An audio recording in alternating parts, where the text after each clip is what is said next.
नारायण नारायण नारायण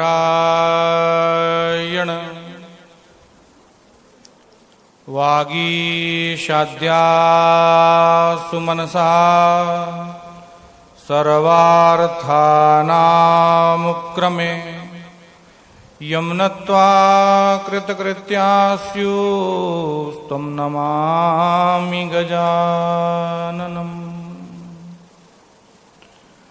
वंशीविभूषितकरान्नवनीरदावात् पीताम्बरादरुणबिम्बफलाधरोष्ठात् पूर्णेन्दुसुन्दरमुखाद् अरविन्दनेत्राद् कृष्णात् परं किमपि तत्त्वमहं न जाने। कृष्ण त्वदीयपदपङ्कजपञ्जरान्ते अद्यैव मे विशतु मानसराजहंस।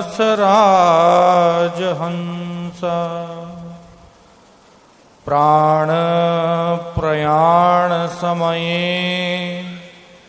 कफवातपित्तै कण्ठावरोधनविदो स्मरणं कुतस्ते। नमोऽस्तु ते व्यासविशालबुद्धे फुल्लारविन्द्राय यत्पत्रनेत्रम् येन त्वया भारततैल्यपूर्णा प्रज्वालितो ज्ञानमया प्रदीपम्। सिन्दूरारुणविग्रहां त्रिनयनां माणिक्यमौलिस्फुर ताराणायकशेखरां स्मितमुखीमापीनवक्षोरुहाम् पाणिव्यां मलिपूर्णरत्नचषकं रक्तोत्पलं बिभ्रतिम् सौम्यां रत्नघटस्थरक्तचरणां ध्यायेत्परामम्बिकाम्। कण्ठे यस्य लसत्करालगरलं गङ्गाजलं मस्तके वामाङ्गे गिरिराजराजतनया जाया भवानी सती। नन्दीस्कन्धगणादिराजसहिता श्रीविश्वनाथ प्रभु काशीमन्दिरसंस्थितोऽखिलगुरु देयः सदा मङ्गलम्। नमोऽस्तु रामाय सलक्ष्मणाय देव्यैश्च तस्यै जनकात्मजायै। नमोऽस्तु रुद्रेन्द्रयमानिलेभ्यो नमोऽस्तु चन्द्रार्कमरुद्गणेभ्यः। यन्माद्यस्य यतोऽन्वयादितरत चार्थे स्वविज्ञः स्वराट् तेने ब्रह्महृदाययादिकवये मुह्यन्ति यस्सूरया। तेजो वारिमृदां यथा विनिमयो यत्र त्रिसर्गो मृषा धाम्ना स्वेन सदा निरस्तकुहकम् सत्यं परं धीमहि। ओम होत्राग्निहोत्राग्निहविष्यहोत्री होमादिसर्वाकृतभासमानम् यद्ब्रह्म तद्बोधवितारणीभ्याम् नमो नमः श्रीगुरुपादुकाभ्याम्। गुरुर्ब्रह्मा गुरुर्विष्णु गुरुर्देवो महेश्वरः गुरुसाक्षात् परब्रह्म तस्मै श्रीगुरुवे नमः। ओम नमः परमहंसाय स्वादित चरण कमल चिन्मकरंदाय भक्तजनमानस निवासाय श्रीरामचंद्राय।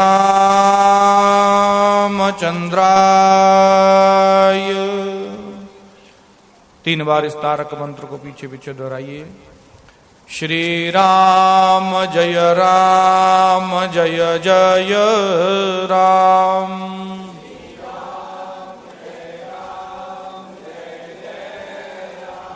श्री राम जय जय राम।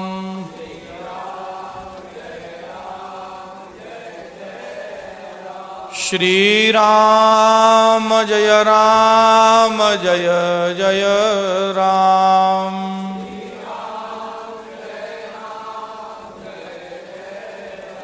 श्री राम जय जय राम।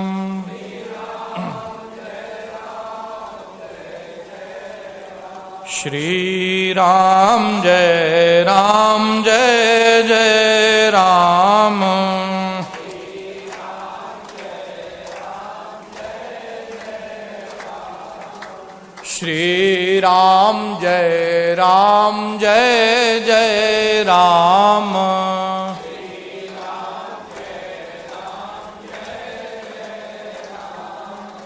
श्री राम जय जय राम। श्री राम जय जय राम।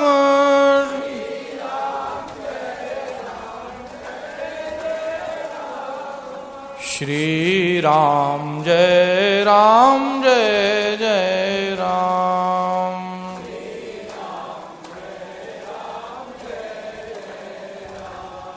श्री राम जय जय राम।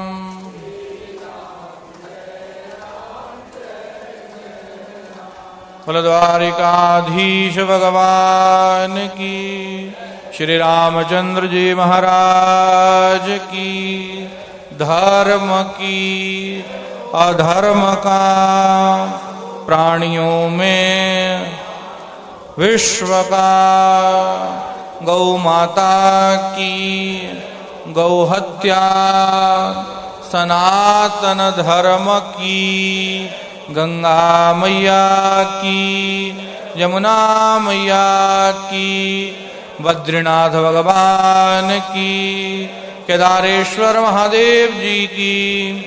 दोनों हाथ उठा के नमः पार्वती पतये हर हर महादेव।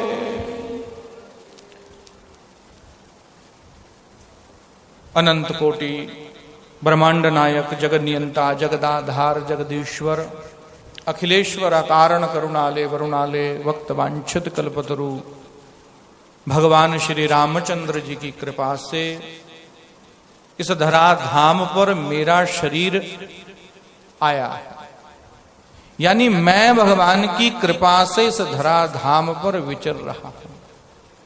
इसीलिए नित्य भगवान का सुमिरन करना चाहिए, नित्य भगवान का संस्मरण करना चाहिए।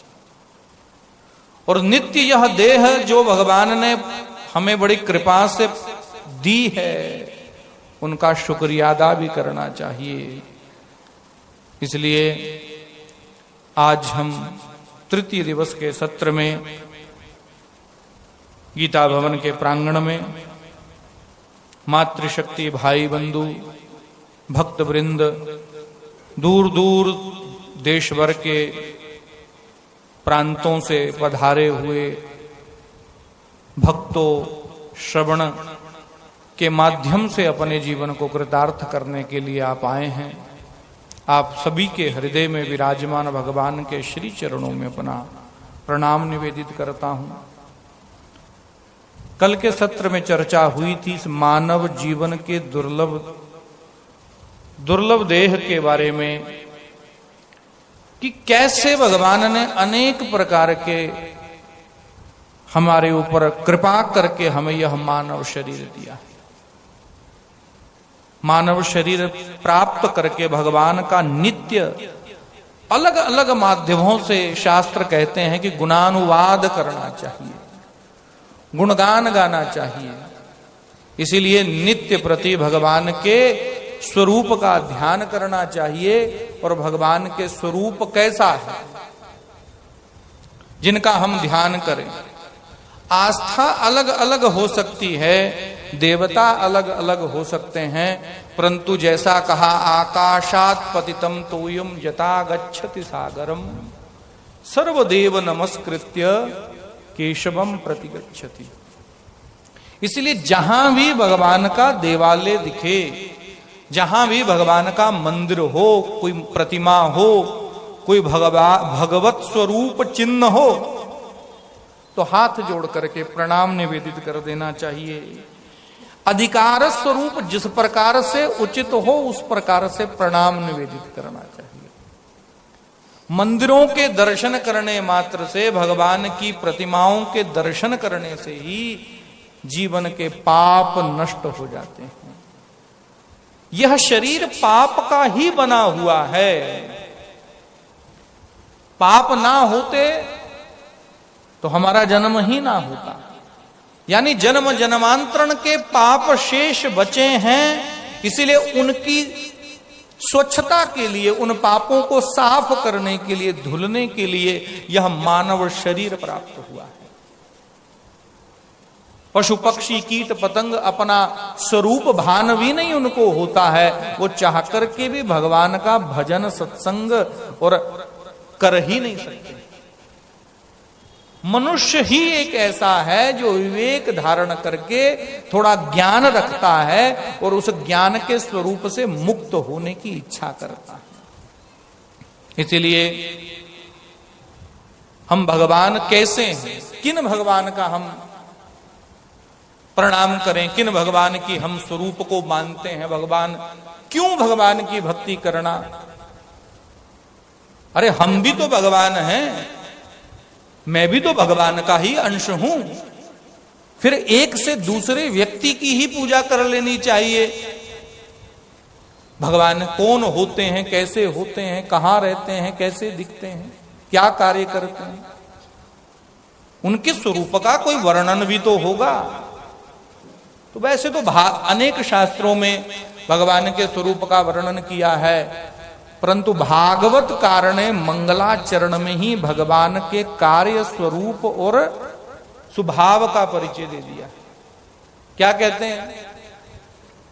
सच्चिदानंद रूपाय विश्वोत्पत्त्यादि हेतवे तापत्रय विनाशाय श्री कृष्णाय वयं नमः। ये मंगलाचरण व्यास जी ने पहले ही किया है। भागवत महापुराण के प्रारंभ के महात्म्य में ही वेद व्यास मंगलाचरण के माध्यम से भगवान का स्वभाव और भगवान का स्वरूप परिचय कराते हैं। क्या कहते हैं? सत चित आनंद। भगवान कैसे हैं? सत्य चित आनंद घन स्वरूप हैं। सत्य क्या है? जो तीनों कालों में हमेशा एक ही रहता हो, परिवर्तनीय ना हो, आद सच युगाद सच है भी सच और नानक होसी भी सच। जिसका आदि भी सत्य है, मध्य भी सत्य है और अंत में भी वो क्या रहने वाला है? सत्य रहने वाला है। यानी भगवान का स्वरूप सत्य स्वरूप है। और सत्य क्या है? सत्य ही धर्म है। सत्यादुत्पद्यते धर्मो, सत्य ही धर्म है। सत्य बराबर धर्म नहीं, झूठ बराबर पाप। जिनके हृदय में साच है, उनके हृदय प्रभु आप। यानी सत्य स्वरूप है भगवान का। एक और बात हो सकती है इसमें कि सत्य कैसा, जिसका हमारा आपका सत्य कमजोर पड़ जाता है। हम बात बात पे सत्य की जगह असत्य बोल बैठते हैं और हमारा जीवन भी सत्य नहीं, हमारे कार्यकलाप भी सत्य नहीं, हमारा व्यवहार भी सत्य नहीं, हमारा आचरण भी सत्य नहीं। परिवर्तन होता रहता है, स्वभाव परिवर्तन होता रहता है। परंतु भगवान का स्वरूप कैसा है? सत्य स्वरूप है, सदैव एक जैसा रहने वाला है।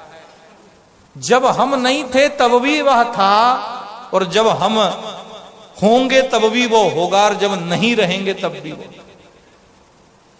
यानी तीनों कालों में वो एक समान रूप में रहता है, नाशवान ना हो, अपरिवर्तनीय ना हो, वो सत्य है। और कहा चित स्वरूप है। चित यानी प्रकाश, चिद स्वरूप है, प्रकाश स्वरूप है। यानी प्रकाश कैसा? हमें आपको पढ़ने लिखने में कोई लाइट की आवश्यकता पड़ती है, परंतु भगवान तो स्वयं ही प्रकाश स्वरूप है। भगवान का स्वरूप प्रकाशमय है, जिसे किसी से प्रकाश उधारा लेने की आवश्यकता ना पड़ती है। जो सूर्य को भी उस भूमंडल के अंदर प्रकाश देकर के जगाए रहता है, वह भगवान प्रकाश स्वरूप हैं। देखिए, हमें हमारे शास्त्र कहते हैं कि भगवान का स्वरूप कैसे? प्रकाशात्मक है। प्रकाशात्मक है भगवान। कहां है? कहा कण कण में है। तो जब अणुबम की खोज करने वाले व्यक्ति, साइंटिस्ट ने देखा, तो खोजते खोजते खोजते उसने उस तृण का, छोटे से छोटे तृण का भी जब टुकड़ा करके देखा तो उसमें भी प्रकाश था, प्रकाशात्मक था। हमारी कल्पना है कण कण में भगवान है। भगवान सर्वत्र व्याप्त है। स्वच्छ से स्वच्छ वस्तु में और निकृष्ट से निकृष्ट वस्तु में भगवान है। जैसे आप कह सकते हैं कि यहां भगवान नहीं है। भगवान का एक विष्टा के अंदर भी जो तरल पदार्थ है, वो 5 रस हैं, जो उसमें जो 5 प्रकार का तत्व उसमें पाए जाते हैं, उसमें भी भगवान की प्रतीति होती है। भगवान सर्वत्र व्याप्त है, इसलिए भगवान प्रकाश स्वरूप है। और कैसे हैं? कहा आनंद घन है भगवान, आनंद स्वरूप है। आनंद भी ऐसा परमानंद है। आनंद 2 प्रकार का होता है, एक साधन जन आनंद होता है, एक परमानंद होता है। यानी कि विषयानंद है। विषय की वस्तु की प्राप्ति जब तक नहीं होती तब तक हमें दुख होता है, और जब हो जाती है तो थोड़ा आनंद होता है, फिर शनै शनै वो दुख में भी व्यतीत हो जाती है। मगर भगवान का आनंद सदैव स्थिर रहने वाला है, कदापि अपरिवर्तनीय नहीं है। आनंद की मूर्ति है भगवान। हमें घर, वाहन, मकान, दुकान, पुत्र, पत्नी में आनंद आता है, मगर ये विषय आनंद है। एक समय तक आनंद इसमें रहता है, उसके बाद धीरे धीरे धीरे आनंद समाप्त हो जाता है। हमारा आनंद गौण है। मान लीजिए किसी को लड्डू खाने की इच्छा होती हो, आनंद आता है लड्डू खाने में। एक लड्डू खाया, आनंद आता है। दूसरा फिर मिल जाए तो फिर थोड़ा आनंद पहले लड्डू में जो था वो कम हो जाता है। और वहीं तीसरा खाना मिल जाए तो फिर पहले वाले में जो दूसरे वाले में आनंद था वो अब तीसरे में नहीं है। इसीलिए आनंद कम होता जाता है। विषय आनंद है और परमानंद क्या है? हम बाहर आनंद जो खोजते हैं विषयों में, उसका फल दुख स्वरूप होता है। आनंद तो मेरा अपना स्वरूप है, अंदर बैठा हुआ है। बस उसे मनोमंथन करके आनंद को प्रकट करना है अपने शरीर में। मगर हम विषयों के आनंद में ही उलझे रहते हैं हमेशा। भगवान परमानंदमय हैं, भगवान परम आनंद स्वरूप घन है। मगर मुझे उस आनंद की प्रतीति इसलिए नहीं होती है क्योंकि मैं उन विषयों के आनंदों के पीछे दिन रात भागता रहता हूं। वो परमानंद जो मेरे अंदर छिपा बैठा है उसे मैंने कभी प्रकट ही नहीं किया।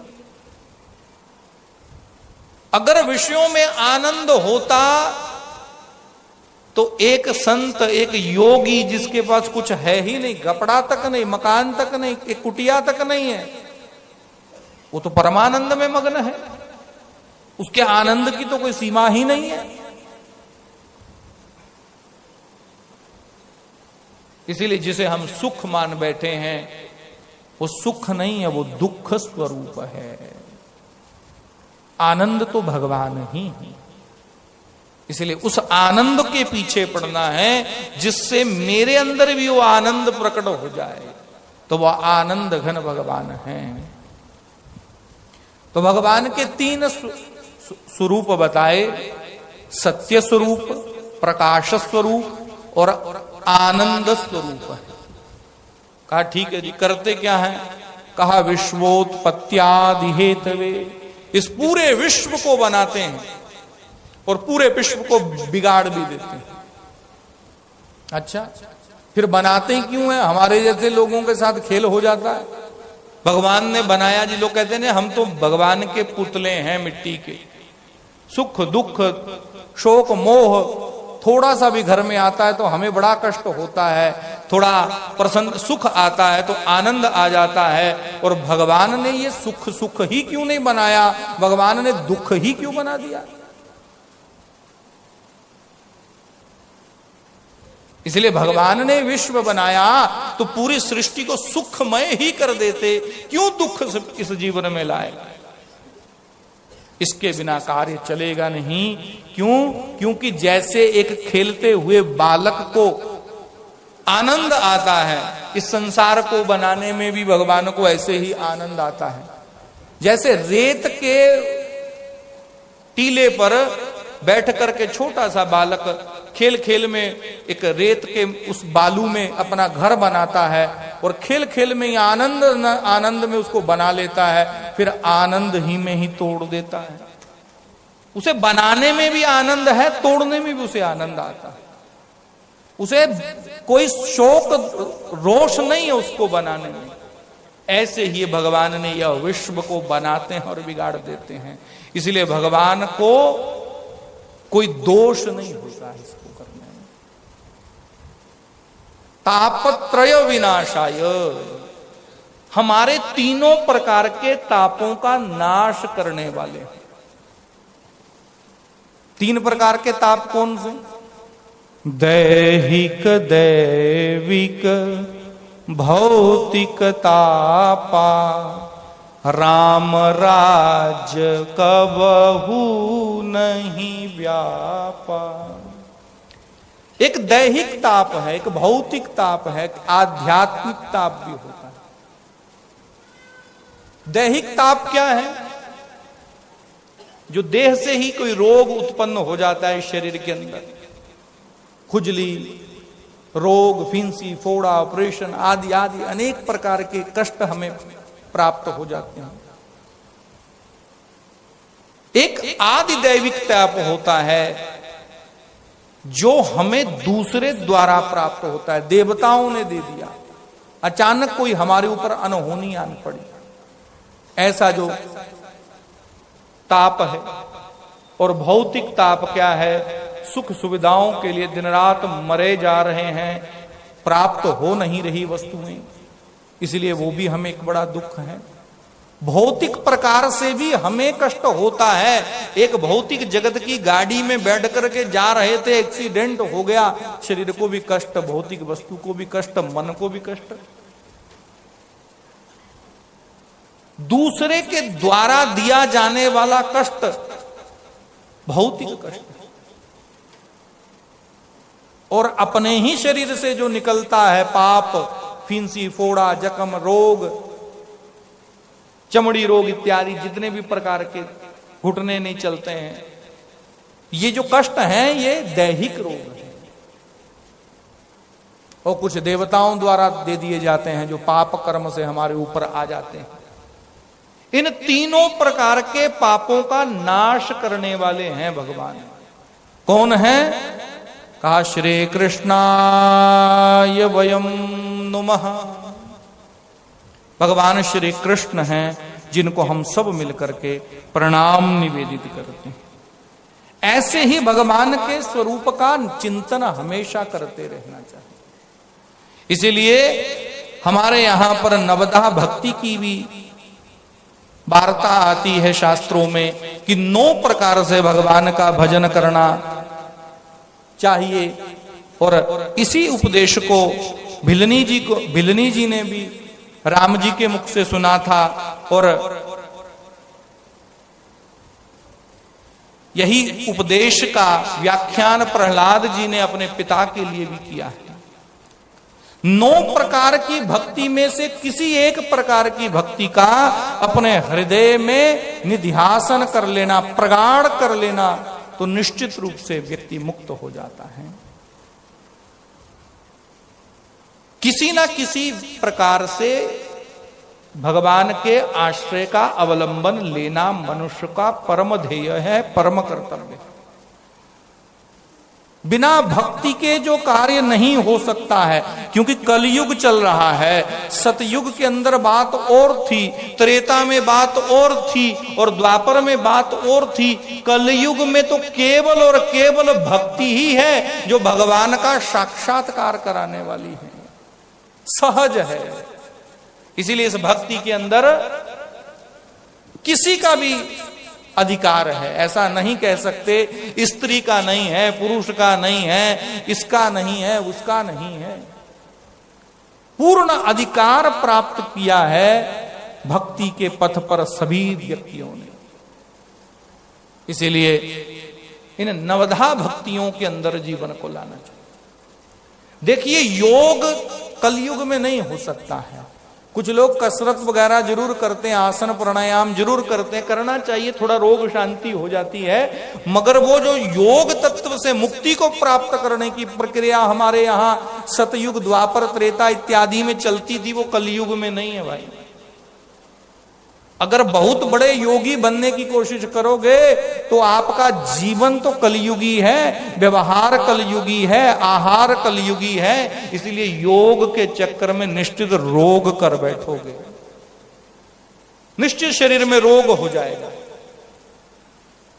इसलिए ज्ञान मार्ग से भी जो पार जाना चाहते हैं वो चले जा सकते हैं, परंतु ज्ञान मार्ग में भी विलंब है, समय है, जानना पड़ेगा, फिर जानने करके आप जाते हैं। परंतु भक्ति मात्र और मात्र आपके शरीर के अंदर, मन के अंदर, बुद्धि के अंदर भाव प्रकट हो जाए तो भक्ति अपने आप प्रकट हो जाती है। इसलिए कहते हैं 3 प्रकार की भक्ति है, सुनो उसके तू भेद, नवदा प्रेमा अरुपरा, जो कहत शास्त्र अरुवेद, नवदा नव प्रकार से ईश्वर में मन लाए, यही तो भक्ति कही भवगत हो जाए। प्रकार की मुख्य रूप से भक्ति कही है। कहा कौन सी? कहा नवधा, 9 प्रकार की एक भक्ति, एक प्रकार है उसमें नवधा भक्ति है। दूसरी कहा कौन सी? कहा प्रेमा भक्ति है। तीसरी भक्ति कहा पराभक्ति है।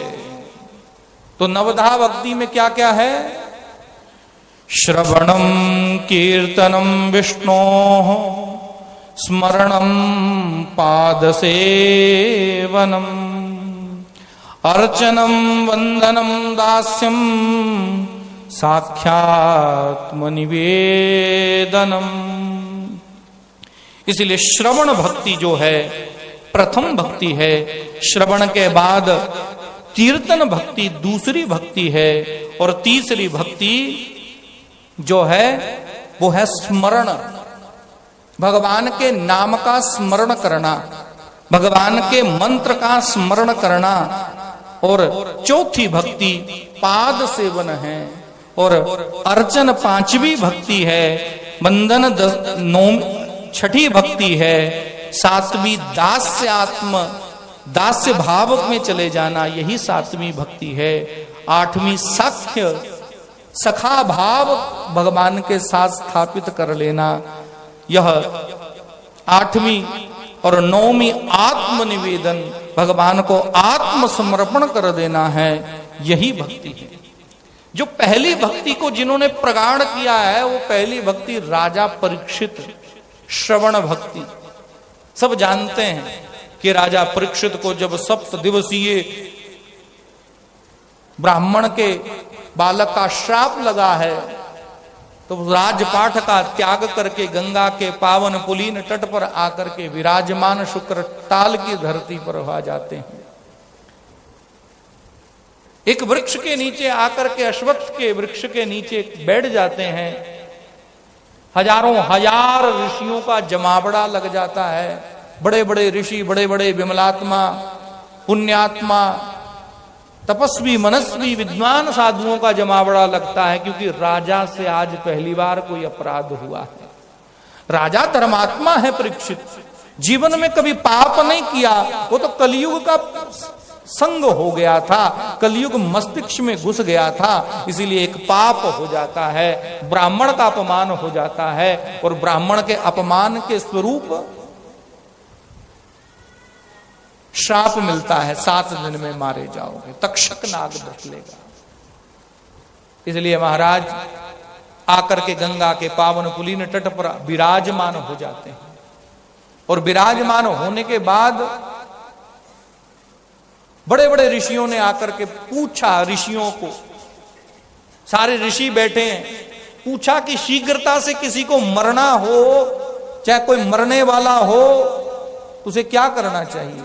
अपने जीवन का उद्धार, अपनी मृत्यु का उद्धार, अपने मुक्ति का उपाय क्या कर लेना चाहिए? सब मौन हो जाते हैं।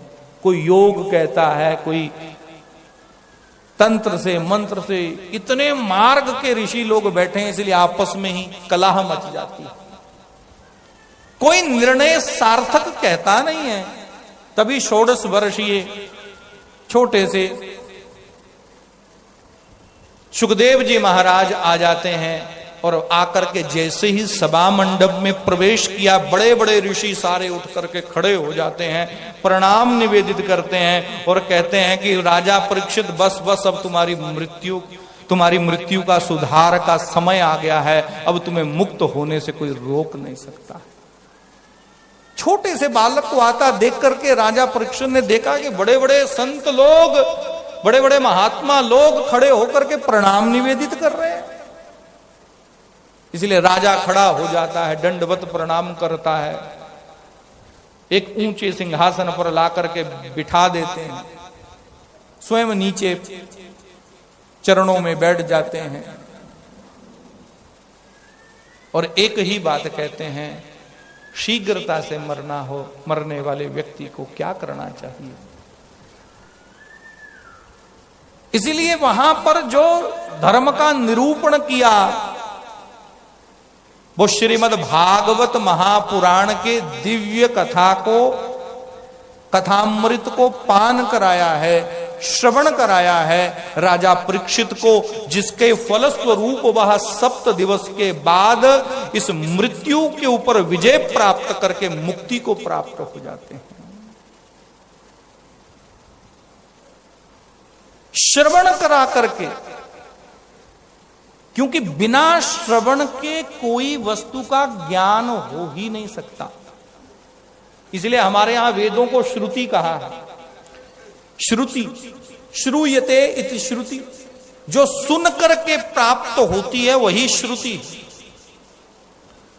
आप जितने मर्जी बुद्धिमान हो, जितने मर्जी आप चिंतक हो, परंतु जब तक कोई वस्तु का नाम आपके कान में श्रवण नहीं होगा तब तक आपको उस वस्तु का ज्ञान नहीं हो सकता।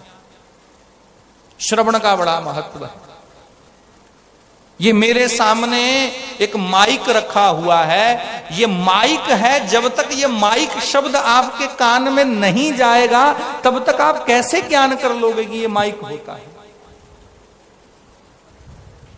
इसीलिए प्रायः देखा होगा जो जन्म से ही थोड़ा सुनने की शक्ति नहीं रखते वो बोल भी नहीं पाते, क्योंकि शब्द कभी उनके बुद्धि में चोट किया ही नहीं, कभी उन्होंने जाकर के कोई शब्द सुना ही नहीं, श्रवण इंद्रिय उनकी कार्य ही नहीं करती है।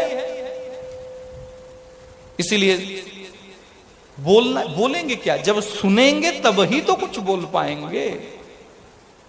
बिना सुने कैसे बोल सकता है कोई, शब्द का ज्ञान कैसे हो सकता है। इसलिए श्रवण का बड़ा महत्व बताया। कथा श्रवण करना, भगवान का अलग अलग पुराणों को, अलग अलग ग्रंथों को, वेदांत को, ब्रह्मसूत्रों को, पुराणों को, तंत्रों को, मंत्रों को, व्रतों को, उपवासों को, अनेक प्रकार के जो विधान सनातन संस्कृति के अंदर आते हैं, इनका श्रवण करना चाहिए। इस व्रत की कथा ये क्या होगी उसे सुनना चाहिए। एकादशी व्रत क्यों किया जाता है, उसका महत्व क्या है, उसकी कथा श्रवण करिए। पूर्णिमा की कथा श्रवण करिए। श्रवण करने से ही भगवान के साथ प्रीति जुड़ती है।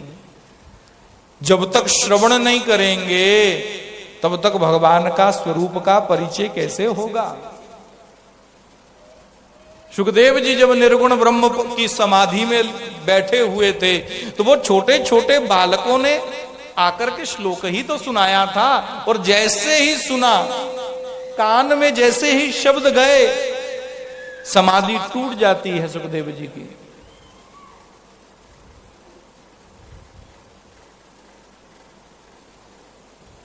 समाधि टूट जाती है। टूटने के बाद भगवान के स्वरूप का चिंतन करने लगते हैं। ओहो, ऐसे हैं भगवान। फिर समाधि लग जाती है। जब ऋषियों को आकर के पूछते हैं कि भैया मुझे आगे सुनाओ, आगे सुनाओ, आगे सुनाओ, बस हमें तो इतना ही आता है महाराज। भगवान के सौंदर्य का वर्णन प्रथम श्लोक में जो ऋषि बटुकों ने गाया, सुंदर वर्णन किया गया है भगवान के। इसीलिए द्वितीय श्लोक को सुनाया। सुनने के बाद अहो वकीयम स्तनकालकूटम जिगांसया पाय यदप्यसाध्वी लेभे गतिम धात्रिचितौं ततोन्या कंबादयालुम शरणम ब्रजेम। भगवान का स्वभाव का ज्ञान हो जाता है। कैसे दयालु हैं भगवान। जो पूतना अपने स्तनों पर जहर लगा करके भगवान को मारने के लिए आती है, मारने आई है, भगवान को मारने की विचार से आई है, परंतु जो यशोदा को प्राणांत होने के बाद गति प्राप्त होने वाली है, वो गति पहले ही पूतना को दे डालते हैं। कहते हैं फिर क्या हुआ, जहर लगा करके मारने आई है, काम तो मां का करने आई है।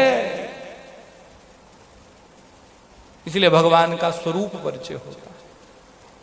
भगवान का लीलाओं का जब हम चिंतन भागवत, शिव पुराण, देवी भागवत इत्यादि ग्रंथों में करते हैं तो उस देवता के साथ मेरी प्रीति जुड़ जाती है, और जब प्रीति जुड़ जाती है तब हम उसका चिंतन मन ही मन करते हैं। श्रवण का, उस जो कथा सुनी थी उसका मन ही मन में विस्तार करने लग जाते हैं, और करना भी चाहिए। श्रवण करके उस कथा का मन ही मन चिंतन करके विस्तार करना चाहिए। उससे मन आपका स्थिर होने लगता है, मन के अंदर बैठा हुआ पाप निकल जाता है। क्योंकि भगवान की लीलाएं, भगवान का स्वरूप, भगवान का अलग अलग प्रकार का रूप माधुर्य अब हमारे हृदय के अंदर धीरे धीरे धीरे धीरे कर्ण रंध्रों से उतरने जा रहा है। मगर श्रवण में प्रमाद नहीं होना चाहिए महाराज। श्रवण करना तो भेद बुद्धि रख के नहीं करना चाहिए कि मैं तो स्वयं बड़ा ज्ञानी हूं, मैं तो स्वयं बड़ा विद्वान व्यक्ति हूं, मैं कैसे इससे सुनूं। अरे बालक ही क्यों ना हो, तोतली बानी से भी जब राम राम कृष्ण कृष्ण गोविंद गोविंद कहता है तो सुनने में बड़ा आनंद महसूस होता है महाराज।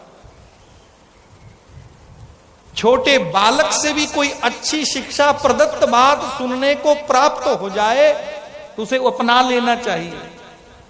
हंकार में नहीं रहना चाहिए।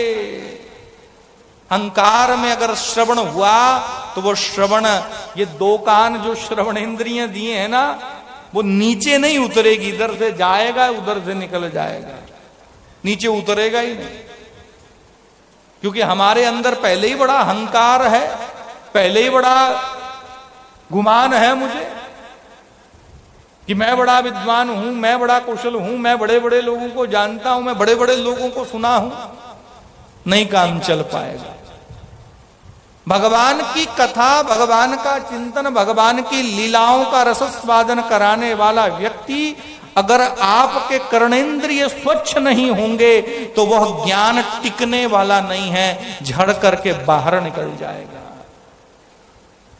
जैसे माताएं घर में दूध लेती होंगी, बर्तन में रोज बर्तन में दूध लेती।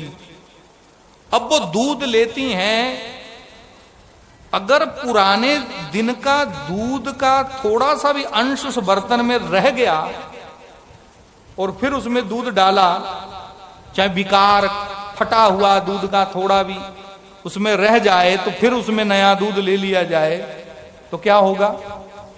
दूध क्या होगा? फट जाएगा, टिकेगा नहीं। क्योंकि हमने उसमें स्वच्छता नहीं की है, हमने उसको साफ नहीं किया, उसमें विकार लगा हुआ है, गंदगी लगी हुई है। उस गंदगी के कारण जो हमने उसमें नया दूध लिया, उस दूध का भी समाप्त हो जाता है, फट जाता है। ऐसे ही ये कथामृत है, ऐसे ये ज्ञानामृत है। ये ज्ञानामृत जो है हमारा, ये साधारण ज्ञानामृत नहीं होता है। जहां से जो वक्ता या कथावाचक कथा कहता है वो ज्ञान साधारण नहीं है, वो तो अमृतमय ज्ञान है। उसे प्राप्त करने के लिए निर्मल हृदय चाहिए, निर्मल कर्ण चाहिए। और जब तक निर्मल हृदय नहीं, अगर उसमें जाएगा तो निश्चित रूप से फट जाएगा, निश्चित फट जाएगा। इसलिए हमेशा श्रवण करना चाहिए, हमेशा भगवान का नई नई नूतन नूतन क्रियाओं को, नूतन नूतन लीलाओं को, नूतन नूतन चरित्रों को, नूतन नूतन स्वरूप के सौंदर्य माधुर्य के श्लोकों के गायन करके उसका श्रवण करना चाहिए। गीता का भी तो ज्ञान श्रवण किया है अर्जुन ने। भगवान भी कहते हैं अर्जुन को कि धीर गंभीर होकर के विद्वान पुरुष के पास जाकर के आत्मसमर्पण करके सेवा भाव से श्रवण करना चाहिए। मेरे कल्याण का हेतु क्या है? श्रवण इंद्रियों को प्रबल करना चाहिए। इसलिए महाराज राजा परीक्षित जी श्रवण कथाओं का सुनते सुनते ही मुक्त हो जाते हैं। अच्छा सुनना चाहिए, बुरी बातें सुनने में मन लगता है, मगर भगवान की कथाएं सुनने में आनंद नहीं आता है। इसलिए दिन प्रतिदिन अभ्यास करना चाहिए सुनने का, कीर्तन करना चाहिए। दूसरी भक्ति कहती है कीर्तन, भगवान का कथा का कीर्तन करना चाहिए, कथा कहनी चाहिए। जिसको जो अधिकार प्राप्त है वो उस हिसाब से कथा कीर्तन कहे। कथा कहने के बाद अपने मन के मन ही अंदर ही अपने आप को वह कथा का अभ्यास करना चाहिए, उसको विस्तार करना चाहिए। 2-3 माताएं 2-4 भाई बंधु बैठ जाएं तो भगवान के नाम का संकीर्तन करते लग जाना चाहिए, उन कथाओं का संस्मरण करते रहना चाहिए। आज ये चर्चा आई थी, कल वो चर्चा आई थी, आज वो ये कह रहे थे, वो महात्मा ऐसा कहते हैं, उसका आपस में चर्चा परिचर्चा करने से ही उसका विस्तार हो जाता है। इसीलिए कथा का श्रवण और कथा का कीर्तन करना चाहिए। तीसरी भक्ति कहती है कि नाम स्मरण करना चाहिए। नाम का बड़ा महत्व है।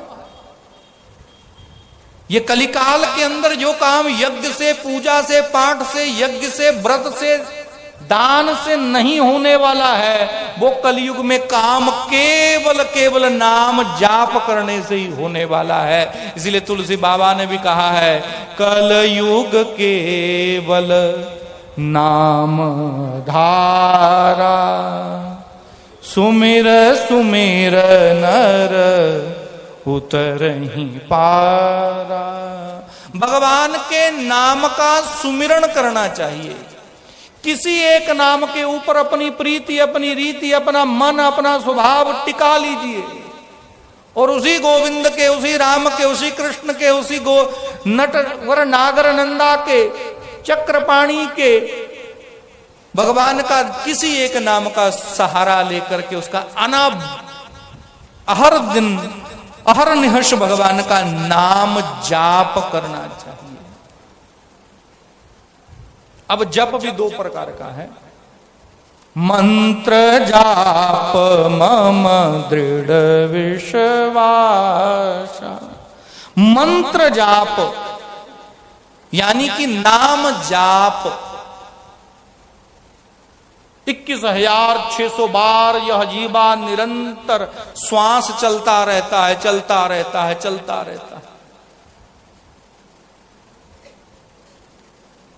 प्रातः जब जागरण कर, देखिए जो श्वास है ना, इसके अंदर वैसे भी नाम जप अपने आप होता है, योगिक प्रक्रिया, अजपा यप कहते हैं। नित्य कर्म पूजा प्रकाश खोल करके देखेंगे, उसमें यपा यप, अजपा यप की विधि बताई हुई है। अन्य जगहों पे थोड़ी बड़ी भी बताते हैं। एक स्वस्थ व्यक्ति शांत होकर के कुछ भी ना करे तो मात्र बैठ जाए तो उसकी जो ये श्वास नली है, उस नली के अंदर ये हवा जब जाती है और आती है तो एक मंत्र अपने आप प्रकट होता है हृदय के अंदर। वो कहता है हन सा सा।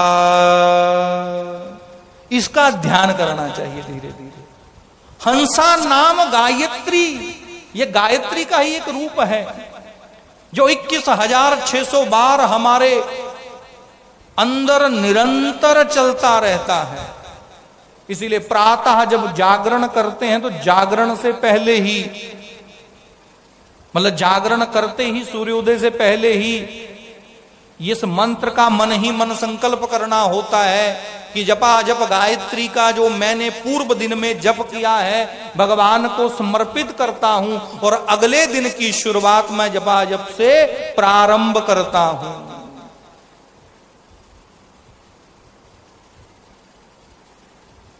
भगवान रुद्र को, गणनायक गणपति को, विष्णु को, ब्रह्म को और गुरु को समर्पित किया जाता है ये जप। इसलिए हंसा नाम गायत्री का जप करते हैं लोग, अजपा जप चलता है। फिर भी हमें इसका अभ्यास ना हो तो हमें नाम जाप करना चाहिए। किसी भी भगवान के एक स्वरूप का नाम जाप करिए। नाम जाप का ही प्रभाव है कि काशी को मुक्त क्षेत्र कहा जाता है। भगवान क्या करते हैं? अभी मुक्त क्षेत्र कहते हैं। कौन? कहा काशी। काशी क्या है? अभिमुक्त क्षेत्र है। क्या करते हैं वहां? कहा भगवान वहां पर नाम देते हैं। अंत में जब व्यक्ति मरणासन्न अवस्था में होता है उसके कान में आकर के तारक मंत्र बोल देते हैं और तारक मंत्र सुनते ही उसे ज्ञान हो जाता है और अगले क्षण उसके प्राण पखेर उड़ जाते हैं। ज्ञानाज्जायते मुक्ति।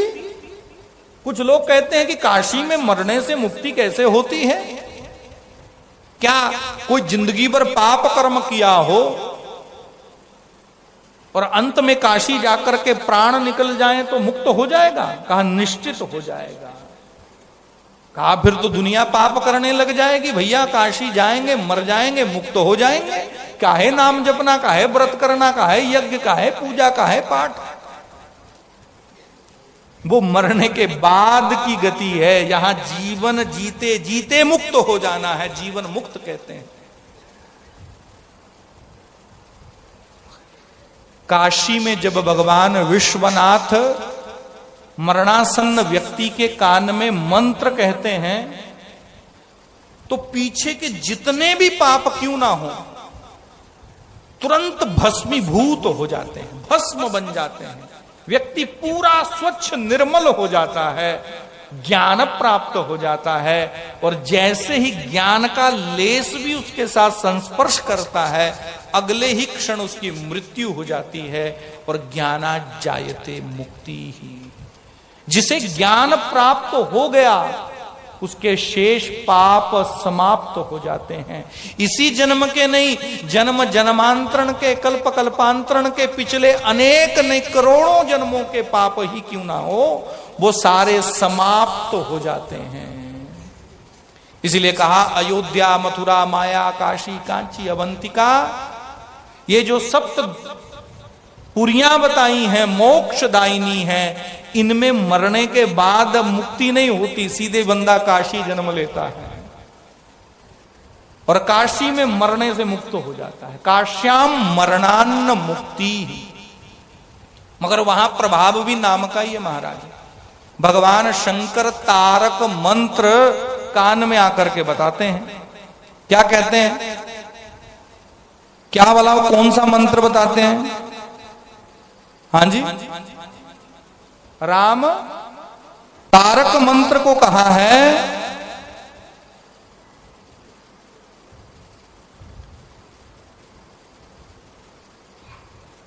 जो तारक मंत्र कहा है शास्त्रों में कि भगवान श्री राम अहर निहस उसका जप करते हैं। भगवान निर्गुण ब्रह्म की समाधि में बैठ करके मन ही मन में राम का ध्यान करते रहते हैं, राम की लीलाओं का सुमिरण करते रहते हैं और यही तारक मंत्र का जप करते रहते हैं। इसी तारक मंत्र के प्रभाव से हलाहल विष जो समुद्र से निकला था उसे पान कर गए और नीलकंठ बन जाते हैं। नाम के प्रभाव से व्यक्ति को विष नहीं चढ़ता, नाम के प्रभाव से व्यक्ति को कोई भी नजर या कोई जादू टोना टोटका नहीं हो सकता है। जिसके अंदर नाम की शक्ति है उसे दूसरी शक्तियां परेशान नहीं कर सकती हैं। इसीलिए अपने जीते जी अपना, लोग कहते हैं जी मुझे ये हो गया, मुझे वो हो गया। रोग का निवृत्ति भी नाम के जाप से की जा सकती है। नाम जपने से ही रोग शांत हो जाता है। कहा है अच्युत अनंत गोविंद नामोच्चारण वेशजा नश्यन्ति सकला रोगा सत्यम सत्यम बदाम्यहम।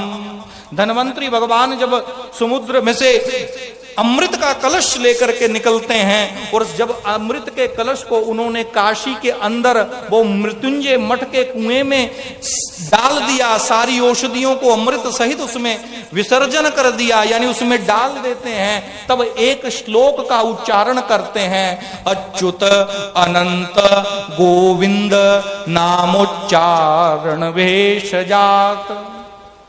ये ऐसी भेषज औषधि है जिससे सारे रोग नष्ट हो जाते हैं। इसीलिए कल को आप कहें कि मेरे घुटने दर्द कर रहे, मेरा सर दर्द कर रहा, मेरा शरीर कार्य नहीं करता, मुझे कोई रोग हो गया है, खाते पीते पानी पीते हुए उसे देखिए, फिर उसमें दृष्टि करिए, थोड़ा उंगली से घुमा लीजिए, हाथ का स्पर्श करिए और इस मंत्र का उच्चारण करिए। बड़ा ही सरल मंत्र है। क्या कहता है? अच्युताय नमः, अनंताय नमः, गोविंदाय नमः। बस यही मंत्र है। अच्युताय नमः, अनंताय नमः, गोविंदाय नमः। ये 3 अक्षर का, 3 नाम भगवान का जो उच्चारण कहा है, ये महाव्याधि नाशन मंत्र है। तंत्र में भी इसका बड़ा उपयोग कहा है, आयुर्वेद में भी इसका बड़ा प्रयोग कहा है। नाम जाप का तो है ही है, भगवान का नाम है अनंत, अच्युत, गोविंद, भगवान के ही तीनों नाम है, इसीलिए महाव्याधि नाशन मंत्र कहा है इसे। इसलिए भगवान भोलेनाथ भूत भावन ऐसे भोले हैं कि नाम का सहारा अहरनिश लेते हैं, हमेशा भगवान के नाम के सुमिरण के रस में ही डूबे रहते हैं। जब नाम नाम सत्य है, राम नाम सत्य है, राम नाम सत्य है कि पुकार सुनते हैं तो कहते हैं कि मेरे भगवान, मेरे इष्ट का नाम कहां से लिया जा रहा है, जहां ले जाकर के सब शांत हो जाते हैं। भूत भावन भूत भोलेनाथ वहीं पर अपना डेरा लगा लेते हैं, उसी भस्म में लोट पोट होने लगते हैं कि जिसको लेके आए थे राम नाम सत्य, राम नाम सत्य करके, वहीं पर बैठ जाते हैं, उसी राख में भगवान के नाम की खोज में लग जाते हैं। इसीलिए भोलेनाथ भूत भावन काशी के अंदर मरते हुए व्यक्ति को, मरणासन्न व्यक्ति जब तड़पता है, पुकारता है, तो भगवान कृपा कर देते हैं, उसके कान में आकर के मंत्र कहते हैं, श्री राम जय राम, जय जय राम,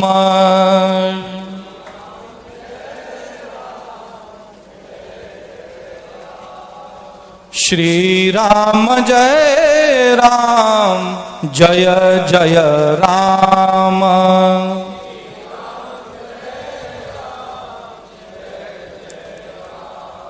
श्री राम जय राम, जय जय राम,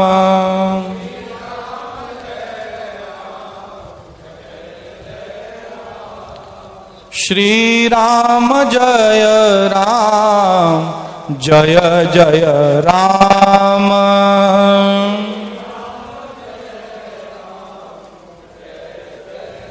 ये तारक मंत्र है जिसे भगवान काशी में मरणासन्न व्यक्ति के कान में आकर के कहते हैं तो ज्ञान हो जाता है। अगर आप भी चाहते हैं कि आपका उद्धार हो जाए तो मात्र 5 करोड़ की संख्या में अपने जीवन में इस मंत्र का आवृत्ति करनी प्रारंभ कर दीजिए। अहरनिश भगवान के इस नाम का गायन करिए। आपको मरणासन्न में ज्ञान नहीं होगा, जीते जी ही ज्ञान प्राप्त हो जाएगा, भक्ति आपके अंदर प्रकट हो जाएगी, वैराग्य आ जाएगा और ज्ञान से मुक्ति हो जाएगी। इसीलिए नाम जाप है। मंत्र भी 3 प्रकार के होते हैं जप करने के लिए। अब यहां अधिकार बताया है। एक होता है वेद मंत्र, एक होता है लौकिक मंत्र, एक होता है तंत्र मंत्र। जो वेद मंत्र है, जो वेदों में आया है, उस मंत्र का उच्चारण नहीं करना चाहिए। किसे नहीं करना चाहिए? हैं? किसे नहीं करना चाहिए वेद मंत्र का उच्चारण?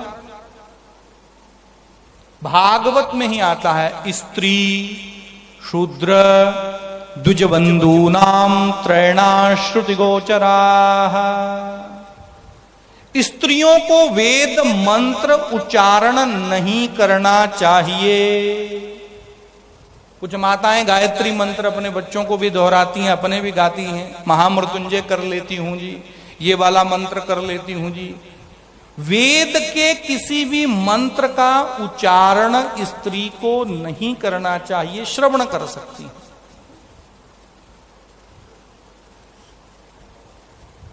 और किसे नहीं करना चाहिए? शूद्र को नहीं करना चाहिए।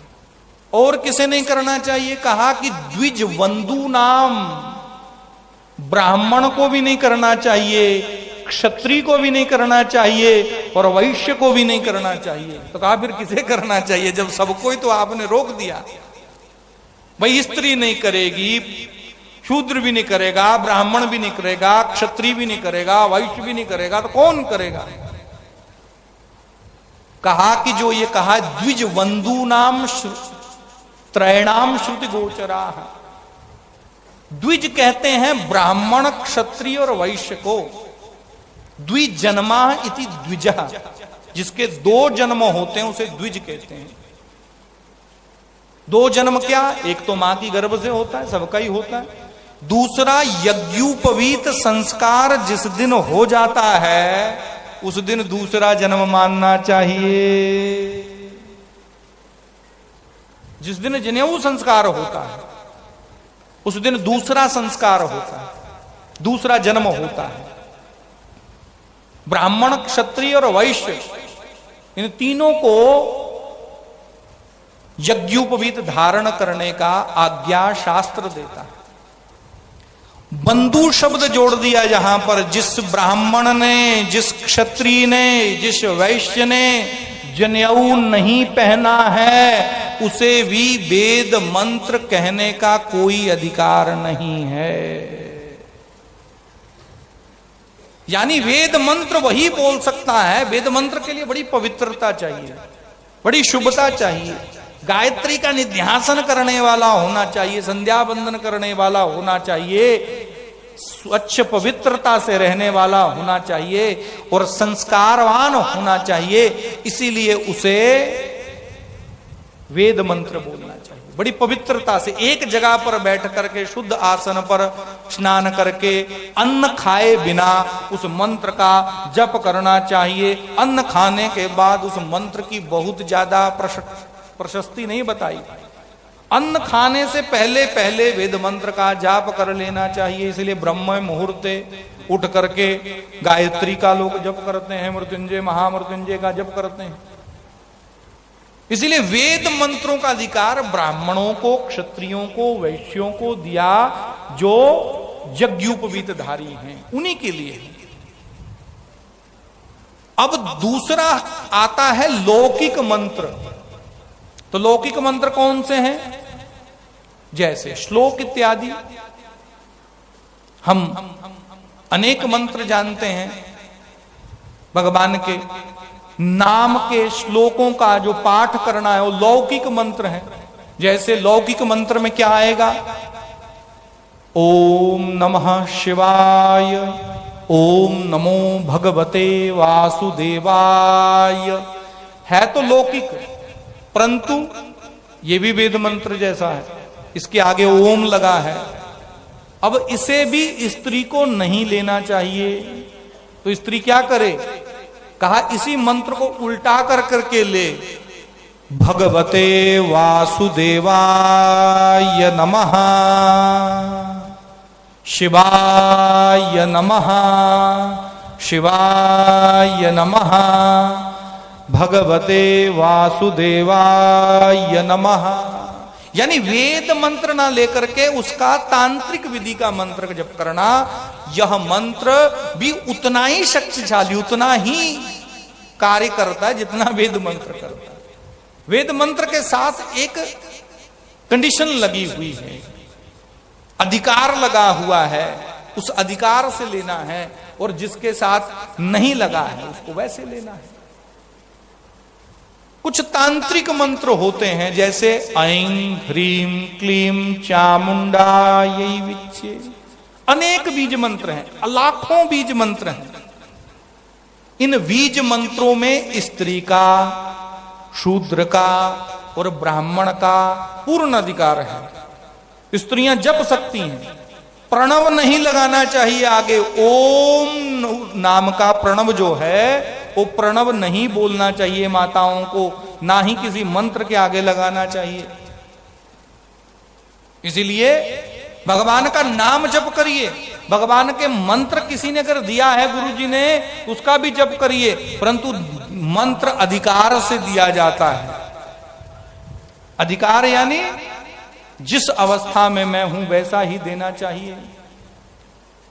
ये हुई मंत्रों की प्रक्रिया, लौकिक मंत्र, वैदिक मंत्र, तांत्रिक मंत्र।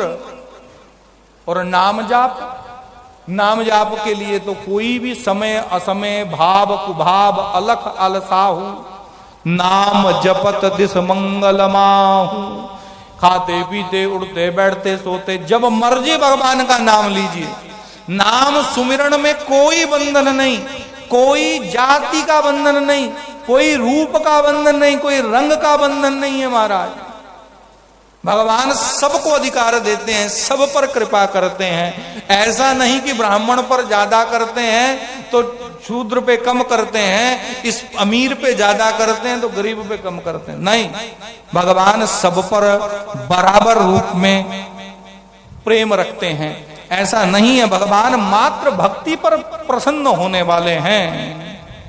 व्यादस्याचरणं ध्रुवस्य च वयो विद्या गजेन्द्रस्य कायाति विदुरस्य याधवपते उग्रस्य किं पौरुषम कुबजाया कमनीय रूपमधिकम किं तत्सुधाम नोदनम भक्त्या तुष्यति केवलम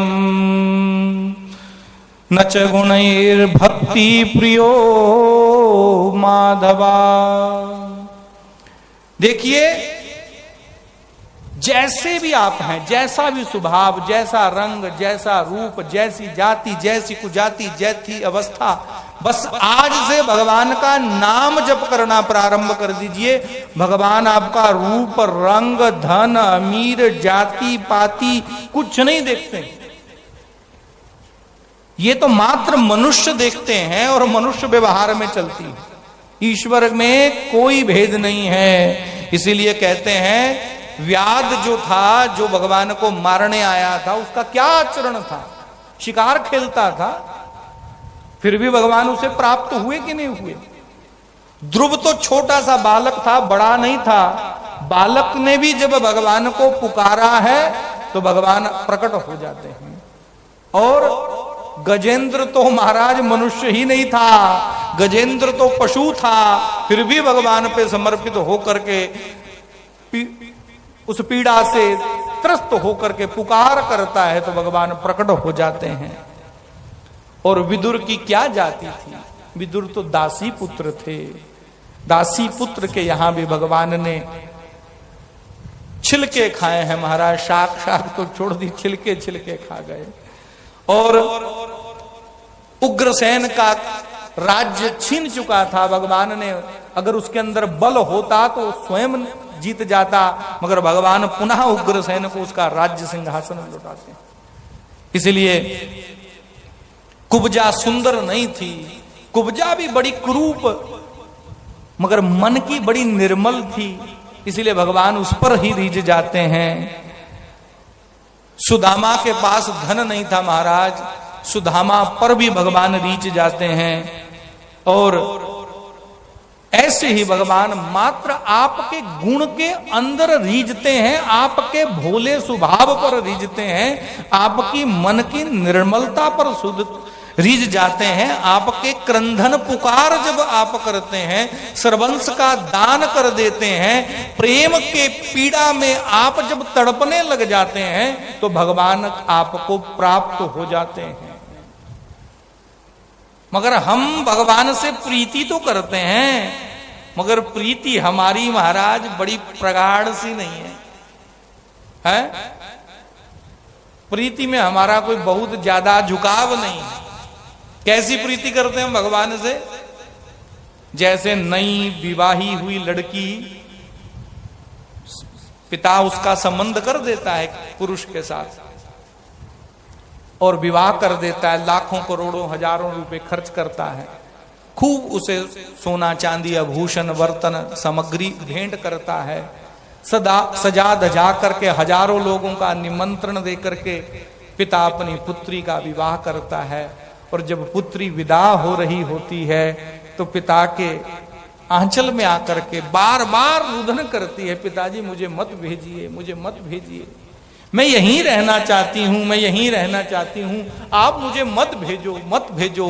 पिता बार बार कहता है, बेटी मैंने तुम्हारे लिए बड़ी अच्छी व्यवस्था कर रखी है, वो लड़का बड़ा होनहार है, लड़का बड़ा सयाना है, तुम वहां चली जाओ, थोड़े दिनों में आ जाना, आते बस कुछ ही दिनों में फिर आ जाना। नहीं नहीं पिताजी मैं आपको छोड़ के नहीं जा सकती, बड़ा रोती है, सब लोग समझाते हैं ऐसे ही होता है महाराज, ऐसे ही है, सबको जाना ही पड़ता है, लड़की पराया धन होती है। पिता को बार बार मना करती है, फिर पिता फिर भी किसी तरह धैर्य धारण करके बैठ जाती है। उस गाड़ी में बैठने के बाद भी मुड़ मुड़ करके अपने पिता को देखती है, अपने संबंधियों को देखती है, अपने परिवार के सदस्यों को देखती है, जिनके साथ लंबा समय जीवन व्यतीत किया था। आज वो जीवन विराम दे करके आगे की यात्रा करने जा रहा है, कब इनको मिलूंगी, कब वापस आऊंगी, चिंतन करते करते रुदन करते करते जाती है। एक दो दिन विवाह के बीतते हैं, अपने पिता के घर में आती है।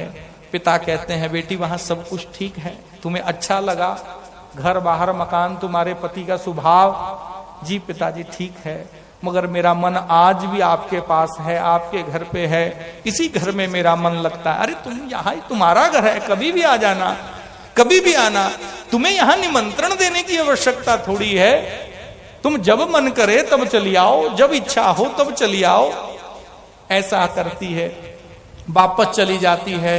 कई दिन बीत जाते हैं, एक दो बच्चे हो जाते हैं, फिर कभी कभी आती है। फिर महाराज जब बच्चे स्कूल चल जाने लग जाते हैं, इधर पिताजी फोन करते हैं, बेटी बड़े दिन हो गए, थोड़ा मिल जाती तो अच्छा लगता। कहती नहीं नहीं पिताजी घर में बड़ा काम है, अभी तो मैं यहाँ बड़ा व्यस्त हूँ, पतिदेव नौकरी पे जाते हैं, दुकान पर जाते हैं, भोजन बनाना होता है, बच्चों की परीक्षाएं होने वाली हैं, स्कूल उनका लगता है, उन्हें पढ़ाना पड़ता है। फिर प्रेम धीरे धीरे धीरे धीरे क्या होता है, खत्म हो जाता है। ऐसे हम भगवान को अपना घर मानते तो हैं, भगवान में अपनी प्रीति करते तो हैं। भगवान कहते हैं आजा भाई आजा, बड़े दिन से अब छोड़ करके मुझे गया हुआ है, मिलना तो मुझसे ही था तुम्हें, आजा। नहीं नहीं नहीं नहीं महाराज अभी नहीं, अभी नहीं। चाहते तो सब भगवान को हैं, मगर अभी नहीं महाराज, अभी बच्चे थोड़े बड़े हो जाएं, बालक का विवाह हो जाए, पोते का मुंह देख लूं तब आ जाऊंगी। ऐसे भगवान से प्रार्थना करने लग जाते हैं। ऐसा प्रेम भगवान से हम करते हैं। भगवान में अहर निहश मन चिंतन निध्यासन करते रहना, मंत्रों का जाप करना, नाम का जाप करना। जब मंत्र साधना करने के लिए मनुष्य बैठ जाता है तो देवता का संबंध उसके साथ जुड़ने लग जाता है। जैसे हमारे यहां प्रयोग बताए, कहा कि मंत्र की साधना करनी हो, नाम की साधना करनी हो, नाम तो वैसे 24 घंटे कभी लीजिए, मगर मंत्र की साधना करनी हो, तंत्र के किसी उपासना की साधना करनी हो तो व्यक्ति को कम से कम 9 दिवस तक एकांत में रह करके स्वच्छता पूर्ण पवित्रता से रहना चाहिए, स्नान 2 टाइम करना चाहिए, स्वपाकी भोजन करना चाहिए, सुंदर मतलब सात्विक भोजन करना चाहिए, सुंदर वस्त्र पहन करके, पवित्र वस्त्र पहन करके, एक आसन पर बैठ करके सामने जिस देवता की पूजा कर रहे हों उस देवता का मंदिर जहां उसकी प्रतिमा, जहां उसकी कोई चित्र लगा करके एक दीपक जला करके फिर प्रारंभ कर देना चाहिए। 9 दिवस तक, कम से कम 9 दिवस, 40 दिवस, उससे आगे जितना मर्जी वर्षों वर्ष करते रहिए, कोई फर्क नहीं पड़ता। अब जब इससे क्या होता है, जब हम किसी साधना को करना प्रारंभ कर देते हैं, ऐसे समझिए जैसे भागवत की कथा आपके क्षेत्र में हो रही है, तो एक पंडाल लगा हुआ है, पंडाल में आज प्रथम दिवस कथा प्रारंभ हुई। तो कथा प्रारंभ हुई तो आपने माइक पर ये जो स्पीकर पे आवाज सुनी अपने घर से, ये क्या आवाज हो रही है, किसी से पूछते हैं क्या हो रहा है ये, तो अड़ोसी पड़ोसी कहता है कि अरे वहां तुम नहीं जानती हो, मंदिर में वहां पर भागवत की कथा हो रही है, वहां प्रवचन चल रहा है, वहां वक्ता आए हैं, वहां महात्मा आए हैं, वहां पर बढ़िया कथा चल रही है। अच्छा अच्छा अच्छा, ठीक है, ठीक ठीक। अब दूसरे दिन फिर उसी समय जब माइक चालू होता है तो आवाज कान में गूंजती है, हम थोड़ा मन लगा के सुनने का प्रयास करते हैं, क्या कह रहा है, हाँ ठीक है, लगता है कोई अच्छा वक्ता आया है, लगता है कोई अच्छा विद्वान व्यक्ति है, इसीलिए चर्चा हो जाती है, हाँ मैंने सुना अच्छा बोलता है भाई, संगीत बड़ा अच्छा है, अनेक प्रकार की बातें करने लग जाते हैं। तीसरे दिन आपका मन बनता है चलिए चलते हैं थोड़ा कथा सुनने, तो पड़ोसी अड़ोसी को कहते हैं चलो, ए तुम नहीं चल रहे हो, चलो कथा सुन के आते हैं। कथा में आते हैं और सबसे बीच में आते हैं, पहले तो आ ही नहीं पाते, बीच में समय बीत चुका होता है, आधे से अधिक सत्र बीत चुका होता है, प्रसाद मिलने का समय आने वाला होता है, तो आपका आगमन उस कथा मंडप में सबसे पीछे हो जाता है, पीछे आप आकर के बैठ जाते हो, फिर सुनते हो, थोड़ा सुनते हो, अच्छा लगता है। फिर चौथे दिन जब कथा चलती है तो आपको बड़ा आनंद आता है, पहले ही चले आते हो, प्रथम ही चले आते हो, कथा प्रारंभ होने वाली थी, आप पहले आकर के आगे अपना स्थान ग्रहण कर लेते हो, बड़ा आनंद आता है, फिर बड़ा रोमांचित, फिर संकीर्तन होता है, नाच गाना भी कर लेती हैं आप लोग। चौथे दिन की कथा में फिर उत्सव आ जाता है, फिर और आनंद आने लगता है, कथाओं में आपकी रुचि होने लगती है, कथा मन में उतरने लगती है।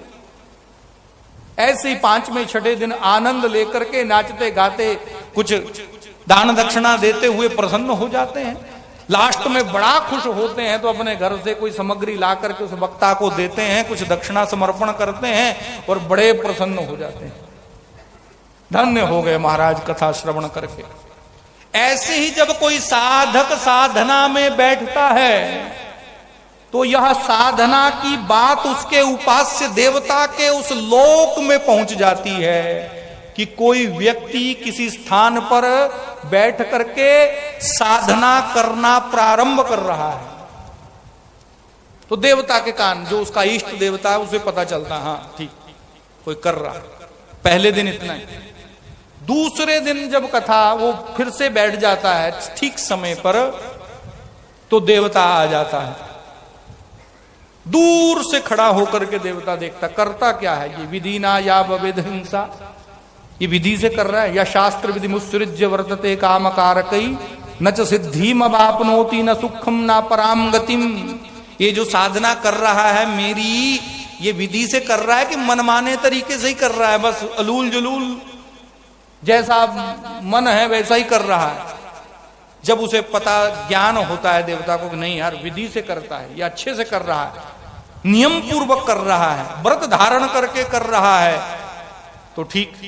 तीसरे दिन जब वो बैठता है तो बैठने से पहले ही उसका देवता उसके सम्मुख आकर के बैठा होता है, और बैठने के बाद जो जो वस्तु आप पत्रम पुष्पम फलम तोयम, जो भी भोग निवेद पुष्प दीप धूप सामग्री समर्पित करते हैं उसे वह ग्रहण कर लेता है। फिर आप मंत्र जाप करते हैं, साधना करते हैं, पाठ करते हैं, और पाठ करने के बाद जैसे ही आपका पाठ समाप्त होता है, हाथ में जल लेकर के समर्पित करते हैं, तो देवता आपको आशीर्वाद देता है। क्या कहता है? दीर्घ आयुष्मान भव। आयुष्मान भव का आशीर्वाद दे देता है सबसे पहले उस साधक को। उसका देवता क्यों देता है? क्योंकि देवता भी बड़े चतुर होते हैं। उसे पता है कि ये स्वस्थ रहे, ये व्यक्ति लंबी आयु का रहेगा तो लंबा समय तक मेरी पूजा करेगा, मेरी पूजा होती रहेगी। अब दूसरे दिन की पूजा होती है तो दूसरे दिन पूजा होने के बाद पूजा ग्रहण करता है देवता, और देवता पूजा ग्रहण करने के बाद उसे आशीर्वाद दे देता है, लंबी आयु से ही काम नहीं चलेगा। इसीलिए स्वस्थ का, आरोग्यता का आशीर्वाद प्रदान करता है कि सदैव आरोग्य रहो, ऐसा आशीर्वाद कर देता। क्योंकि पता है कि लंबी आयु हुई, रोगी हो गया तो क्या पूजा करेगा मेरी। इसलिए दीर्घायु भव का आशीर्वाद करता है, आरोग्यता का आशीर्वाद करता है। और तीसरे दिन की पूजा में वह देवता हमें लक्ष्मी की, धन नहीं होगा तो पूजा की सामग्री कहां से आएगी महाराज।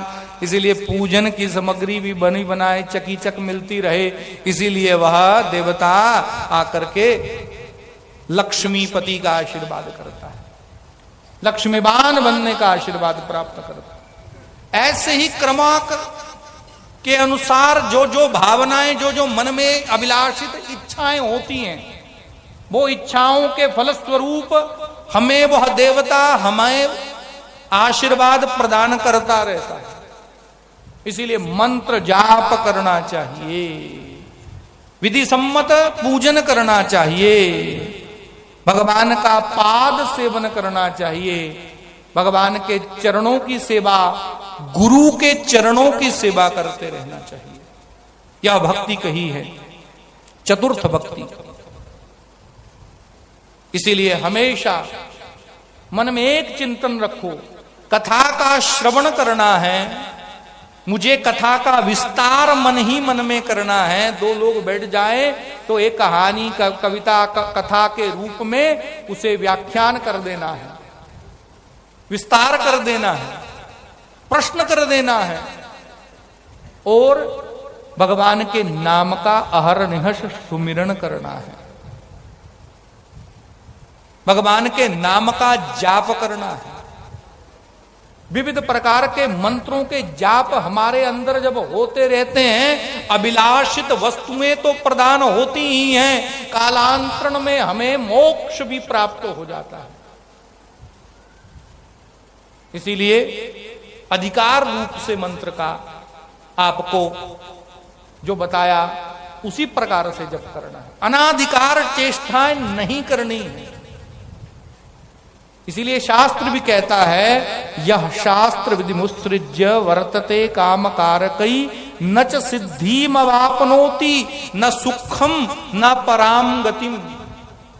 जो शास्त्र की बात को ना मान के मनमानी बात का आचरण करने लग जाए, मनमानी बातों को मानने लग जाए, मनमानी विधि को स्थापित करने लग जाए, नच सिद्धि मवापनोति, वो मंत्र भी जाप कर रहा हो, कार्य की सिद्धि प्राप्त नहीं होगी, ना सुखम, ना उसे सुख प्राप्त होने वाला है, और ना मरने के बाद पराम गतिम, ना उसे गति प्राप्त होने वाली है। इसीलिए मनुष्य को क्या करना चाहिए, क्या नहीं करना चाहिए, क्या त्याज्य है, क्या त्याज्य नहीं है, सत्य क्या है, असत्य क्या है, पाप क्या है, पुण्य क्या है, धर्म क्या है, अधर्म क्या है, क्या खाना चाहिए, क्या त्यागना चाहिए, इन सब बातों का, इन विषयों का ज्ञान हमें अगर कहीं से होता है तो वो शास्त्र से होता है। इसीलिए हमारे यहां कहा, तस्मात् शास्त्रम प्रमाणम ते कार्या कार्य विवस्थितो। भगवान गीता में कहते हैं शास्त्र ही प्रमाण है, कोई व्यक्ति प्रमाण नहीं हो सकता। व्यक्ति अपनी बुद्धि से आपको गुमराह कर सकता है। हम अपने पूज्य गुरुदेव को जब गुरु पूर्णिमा के समय में, गुरु पूर्णिमा की पूजा करते, पादुका पूजन करते, गुरु परंपरा की पूजन करते, फिर कहते ऐसे तो हमेशा ही पढ़ाते थे, पर उस दिन गुरुजी कुछ विशेष उपदेश सुनाइए। हाथ जोड़ करके ऐसे बैठते और गुरुजी कुछ आज कुछ विशिष्ट, क्योंकि गुरु पूर्णिमा है, ऐसे तो रोज ही सुनाते हैं, रोज ही पढ़ाते हैं कुछ ना कुछ, मगर गुरुजी आज कुछ विशेष बताइए। तो गुरु पूर्णिमा को गुरुजी एक ही बात कहते थे कि देखो, अगर गुरु भी शास्त्र के विरुद्ध चलने लग जाए तो गुरु को भी त्याग देना चाहिए, क्योंकि गुरु की बात मान्य नहीं है, शास्त्र के संबंध में जुड़े हुए व्यक्ति की बात ही मान्य है। गुरु कोई गलती करता हो, गुरु खैनी खाता हो, गुरु जी ये करते हो, तो वो शिष्य अपने अंदर गुण धारण कर ले, ये बात नहीं। गुरु जी ऐसा वस्त्र पहनते हैं इसलिए हम भी ऐसा ही पहनते हैं, ये तो सांप्रदाय हो जाएगा, शास्त्र थोड़ी होगा। शास्त्र तो अधिकार रूप में सबको सबकी व्यवस्थाएं दिया है, इसीलिए गुरु वही है जो शास्त्र की बात बताए। श्राव्यम सदा किम गुरुवेद वाक्यम, वही श्रवण करना चाहिए, गुरु और वेद की वाक्य। इसलिए गुरु आज देखता हूं मैं सर्वत्र दृष्टि घुमा करके मनमाना आचरण करने वाले गुरु हैं, मनमाना कार्य करने वाले गुरु हैं। शास्त्रों का कोई ज्ञान नहीं, शास्त्रों पर चलना नहीं, और बात शास्त्र की करते हैं। काशी की घटना अभी थोड़े दिन पहले की आज बड़ी चर्चित होगी, आप देख रहे होंगे, बड़े सुप्रसिद्ध कथावाचक हैं, ख्याति लब्ध मुरारी बापू जी महाराज। उनकी पत्नी को गए हुए 2 ही दिन हुए थे, संस्कार करने के बाद मुझे लगता है सीधे काशी चले आए और काशी आकर के राम कथा कहना प्रारंभ कर दिया। विश्वनाथ मंदिर चले गए, पूजन अर्चन कर डाला। सूतक पातक का कोई भेद नहीं, सूतक पातक का कोई ज्ञान नहीं, सूतक पातक की कोई वार्ता नहीं। कहा जी हम नहीं मानते, कहा जिनको तुम मानते हो, जिनको दुनिया मानती है, राम वो भी मर्यादाओं का पालन करने वाले, इसीलिए मर्यादा पुरुषोत्तम है। वो भी शास्त्र से बाहर नहीं है, शास्त्र के अनुसार चलते हैं, इसलिए मर्यादा पुरुषोत्तित हो जाते हैं। मर्यादाओं का उल्लंघन नहीं करते, मर्यादाओं का पालन करने वाले हैं। और जिनकी तुम बात सुना रहे हो, तुम स्वयं मर्यादाओं को उल्लंघन करके उन मर्यादा पुरुषोत्तम की बात को स्थापित करना चाहते हो, कैसे संभव हो सकता है? परोपदेशाय पांडित्यम, दूसरों के लिए उपदेश है, मेरे लिए नहीं है भाई। मैं तो जैसा हूं वैसा ही हूं, उपदेश तो दूसरों को दिया जाता है, ये कार्य नहीं चलेगा। मगर फिर भी कोई व्यक्ति प्रमाण नहीं है, शास्त्र ही प्रमाण है। और शास्त्र क्या है? शास्त्रो वै वेदाः। शास्त्र क्या है? शास्त्र वेद हैं। तो कहा वेद भी तो किसी के लिखे होंगे, कहा नहीं नहीं नहीं नहीं, वेद किसी के लिखे हुए नहीं हैं। अपौरुषो वै वेदाः, शाश्वतो वै वेदाः, नित्यो वै वेदाः। वेद हमारे अपौरुष्य हैं, इसे किसी ने बनाया नहीं है। जैसे ये सृष्टि में हम श्वास लेते रहते हैं, इस हवा को किसी ने बनाया नहीं महाराज, भगवान ने, प्रकृति ने ही स्वतः इसे प्रकट किया है। ऐसे ही जब सृष्टि का सृजन हुआ तो वेद भगवान के श्वास रूप में बाहर निकले, इसीलिए वेद किसी के बनाए नहीं। हमारे ऋषियों ने हजारों लाखों वर्षों की गहन साधना, तपस्या, समाधि लगा करके अपनी दिव्य दृष्टि से उन वेद मंत्रों को देखा है। और जब देखा तो लिपिबद्ध कर दिया, इसीलिए कहा कि ऋषि मंत्र दृष्टारा। ऋषि ने मंत्र को देखा है, लिखा, बनाया नहीं है। वेद साक्षात भगवान है, वेद भगवान ही है, भगवान का प्रथम शरीर वेद है। वही हमें कर्तव्य अकर्तव्य का बोध कराते हैं, सत्य असत्य का ज्ञान देते हैं। इसीलिए भगवान को पूछा युधिष्ठिर जी ने कि धर्म क्या है? कहा वेदः प्रणीतो धर्मः ह्यधर्मस्तद विपर्जया। जो वेदों ने कहा है वही धर्म है। जो वेदों ने नहीं कहा है वो सब अधर्म की श्रेणी में आता है। इसीलिए अपने शास्त्रों पर, अपने वेदों पर, अपने धर्म ग्रंथों पर, उसी का वेदों का विस्तार पुराण, स्मृति, गीता इत्यादि ग्रंथ धर्म ग्रंथ हैं। वेद सूत्रात्मक लिखे हैं। पितृदेवो भव, मातृदेवो भव। अब पितृदेवो भव से कैसे पितृदेवो भव? तो राम का पूरा चरित्र सामने खुल जाता है। रामायण जैसा महाकाव्य हमारे समक्ष आ जाता है कि देखो ऐसे पितृदेवो भव, ऐसे पिता की आज्ञा का पालन करना है। इसलिए महाराज जीवन को सजग होकर के जीने की आवश्यकता है। ये पल पल पल पल गिर रहा है, नित्य नीचे की ओर जा रहा है, मगर हम व्यर्थ के कामों में पड़े। एक शायरकार ने बड़ा अच्छा कहा, धाक उसकी एक दो पे नहीं सैकड़ों पे थी। धाक रुतबा, धाक उसकी एक दो पे नहीं सैकड़ों पे थी। गिनती भी उसकी शहर के बड़े बड़ों में थी। 6 फीट के गड्ढे में उसे दफन कर दिया, जबकि जमीन उसकी कई सौ एकड़ों में थी। यही जीवन का अंतिम प्रमाण है, यही जीवन का अंतिम है, लक्ष्य है। संग्रहित वस्तुएं साथ नहीं जाएंगी, साथ भगवान का नाम जाने वाला है, भगवान का कर्म जाने वाला है, भगवान के वियोग में जिए हुए पल जाने वाले हैं, भगवान का कथानुवाद, कथा संकीर्तन और उससे हुई स्वच्छ देह जाने वाला है। इसलिए महाराज बंधनों से बाहर निकलिए, कुछ समय अपने लिए दीजिए, पारिवारिक कार्यों को करते हुए भगवान का नाम सुमिरन करते रहिए। यही जीवन की सार्थकता है, यही जीवन का परम लक्ष्य, परम कर्तव्य, परम ध्येय है, जिससे जीवन निश्चित रूप से हमारा मुक्त हो जाएगा।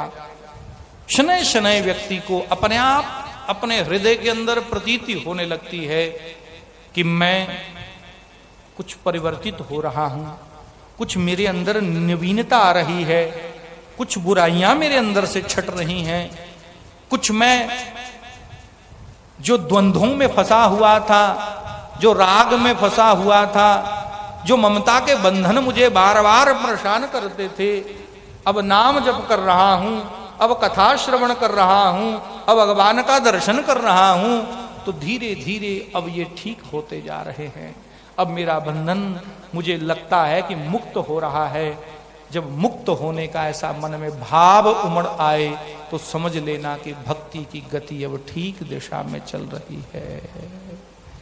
आज अपनी वाणी को यहीं विराम देते हैं।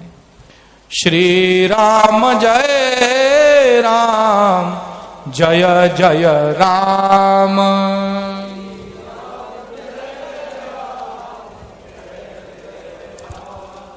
श्री राम जय राम, जय जय राम।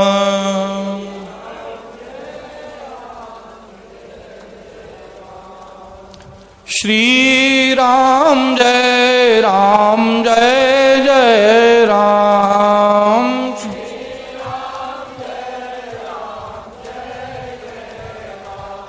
श्री राम जय राम, जय जय राम।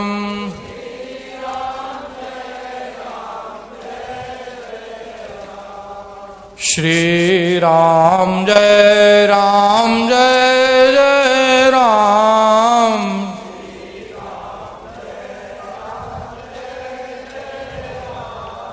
श्री राम जय राम, जय जय राम।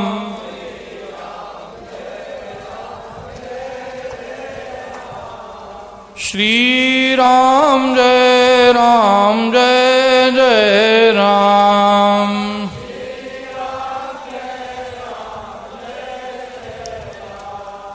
श्री राम जय राम, जय जय राम।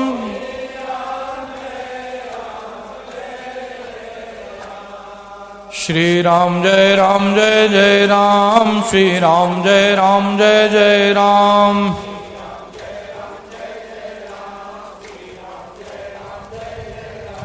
श्री राम जय जय राम, श्री राम जय जय राम।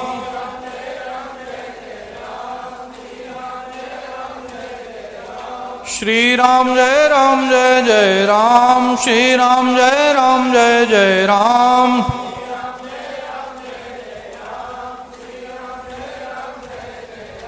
श्री राम जय जय राम, श्री राम जय जय राम।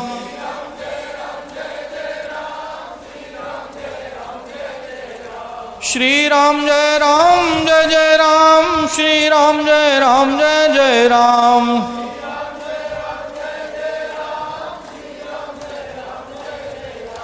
श्री राम जय जय राम।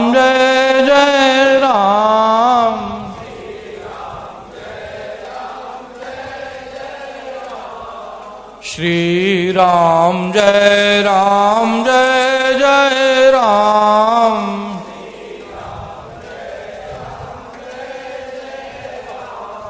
श्री राम जय जय राम।